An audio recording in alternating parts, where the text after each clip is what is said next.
Hello, and welcome back to another episode. I promised in the previous episode that I would discuss the MTHFR mutation, which is methylene tetrahydrofolate reductase. It is a critical enzyme that converts dietary folate and folic acid into the active form our body can use. So that's like a lot, right? You don't have to be a total nerd like me. I'm going to break it down into simple, easy to digest form so that you can make sense of it. Because here's the thing, up to 40% of the population carries some form of this mutation. So it's kind of important, right? That's a lot. So what is MTHFR? If you look at the abbreviation, it kind of looks like the abbreviation for motherfucker.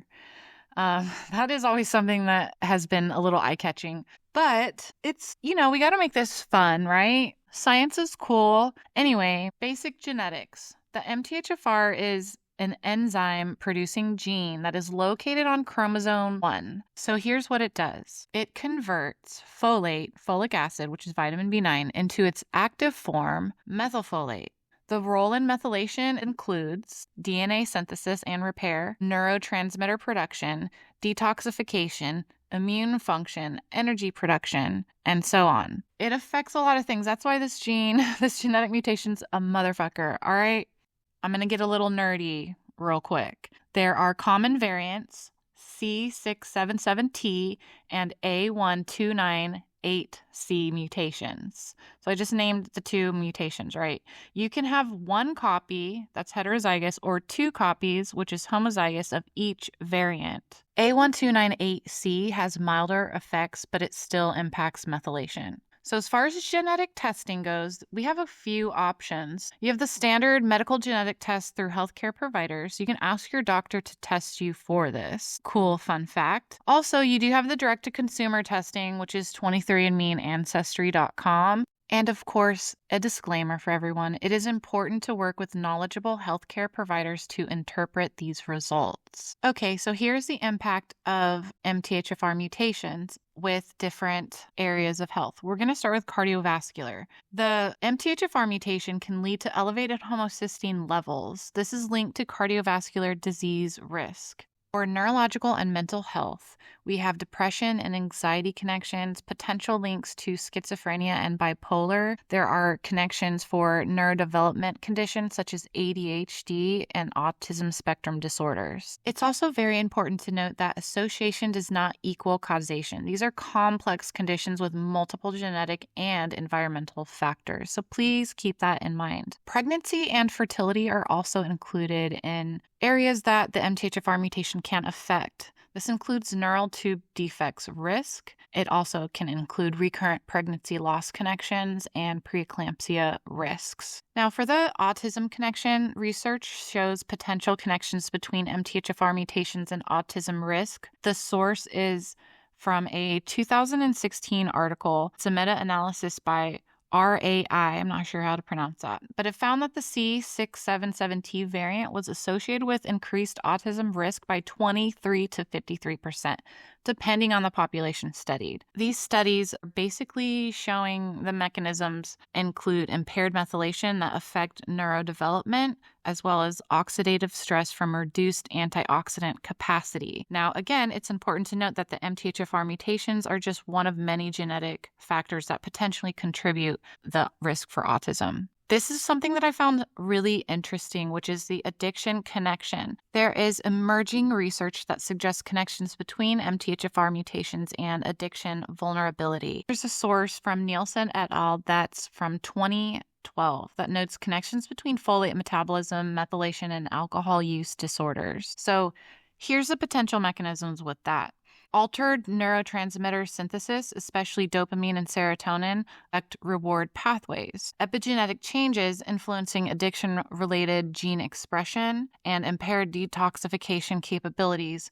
These are all under the umbrella of how methylation problems can contribute to difficulty in recovering and treatment response. Of course, research is still emerging in this area, but I find it really fascinating. So how did I get nerded out into this topic? If you're wondering, I will answer that question for you. So I found out that I have the MTHFR mutation. I want to say this has been close to 10 years now. My health was just a shit show. It was a dumpster fire before a dumpster fire was a thing. It was really bad.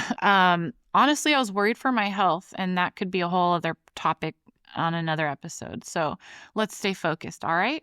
So I did genetic testing and I found out that I had the MTHFR mutation. And I'm like, what the fuck is that, right? So I found the book called Dirty Genes, and that's by Dr. Ben Lynch, because I really wanted to nerd out about this and understand it, because genes were really fascinating to me, because I was soon to be going into my undergrad, which would end up being biomedical science. And I really wanted to become a genetic counselor. The program that I was interested in at the time eventually ended up being canceled, and so my path had changed. However, I'm a nerd when it comes to genes and genetics, and I'm really fucking passionate about it. All right, I'm going to give a quick little overview of Dr. Ben Lynch's book, Dirty Genes. This is from 2018. So this book kind of breaks down the understanding of genes, including the MTHFR mutation. It has a clean genes protocol approach, which is to like support these genetic variants. And he kind of goes over the concept of being born dirty versus acting dirty, which is pretty interesting because it's basically explaining that just because you have this gene doesn't mean it's necessarily going to be in effect. Like, you kind of have the power of that code. If you don't want to have the effects of the MTHFR mutation, for example, it doesn't have to be your destiny. And in fact, there's a quote from the book: "Your genes are not your destiny. You can clean up dirty genes by changing your lifestyle and diet."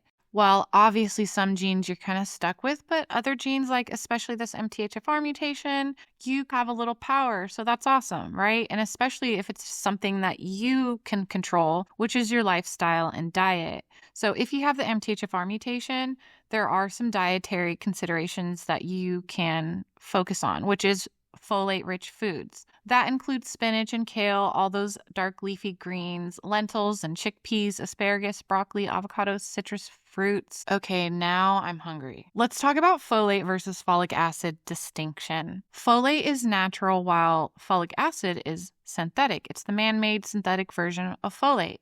So those with the MTHFR mutation want to limit the synthetic folic acid. Folic acid is in so much shit. Like, look in the ingredients on your pastas. It's fortified in so many foods. It's probably in your drink that you're drinking and your energy drinks that you get, and so on. So if you have the MTHFR mutation, you can avoid that. You also want to avoid things like dyes and preservatives, because it's going to be a lot harder to detoxify from all of that shit. How else can we fix this? How about methylfolate, which is 5-MTHFR, as an alternative to folic acid? There's a 2014 source by Scaglione and Panzovolta, hopefully I said that right, and it's a review of the advantages of 5-MTHFR supplementation. So work with your healthcare providers for personalized supplementation, and again, just educate yourself. Quality consideration in supplements. Make sure you're eating clean. Make sure you're avoiding dyes and all of that shit that's going to be hard for your body to detox from. And, of course, the classic good old-fashioned drink water, which I'm going to do that right now. How about lifestyle factors? Stress management is super important because stress increases methylation demands. Regular physical activity, also important. Move your ass, Limiting alcohol consumption. I'm sorry, folks, but that is not good for you. You would also want to reduce exposure to environmental toxins. Make sure that you get quality sleep, okay? All of that, write it the fuck down. Let's go over some common misconceptions about the motherfucker gene. Not everyone with this mutation will experience health problems, okay? And it is not a diagnosis in itself. The importance of overall methylation status rather than just gene status is important to know. This is why you want to work with healthcare providers. Don't self-diagnose or treat based solely on genetic information. Talk to your doctor, run some blood work, just take the best care of yourself. All right, so what have we learned today? We've learned about the MTHFR mutation and how it's a genetic variation that affects the body's ability to process folate, which is a B vitamin.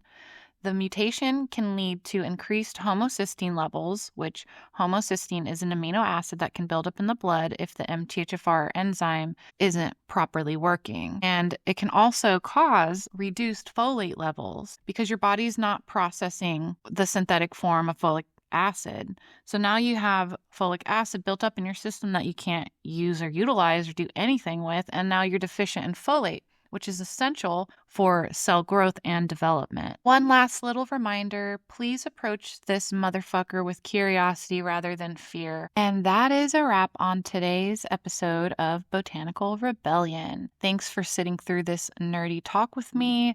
You are now an official nerd and an expert on MTHFR, so congratulations. Please be sure to go to my website and subscribe to mistibluday.com. That's MISTIBLUDAY.com, because I have a new book coming out. It's actually called Botanical Rebellion, and it's an apothecary guide to nature's alchemy. I have it broken down into a couple different chapters where we go over adaptogens, botanicals, herbs, from tea, and all of the magical everything in between. There's a lot of knowledge on everything that I just mentioned, but also a really fun tea party section where I teach you how to infuse different recipes, such as a Earl Grey berry tiramisu, for example. I have a lot of tea-infused cakes and simple syrups. Oh my gosh. It's also very bright and colorful and fun to look at visually. And there's some prompts for like writing and just like reflective thinking. And also there's a DIY section for self-care where I actually give away my recipes for perfume oils and beard oils and tinctures and you name it. So I think you're going to love it. I hope so. It'll be available this summer, and the podcast will have an infusion of some of that, but also a little science, a little bit nerdy, self-care, mental health, all of those things. So feel free to reach out if you have any requests and topics that you'd like me to go over. And I plan to have some guests on eventually, so they won't just be solo episodes. We'll have some really cool guests that have awesome background and insight that I don't have to just share and make the conversation even more interesting. So stay tuned, stay unapologetically rebellious and delightfully weird.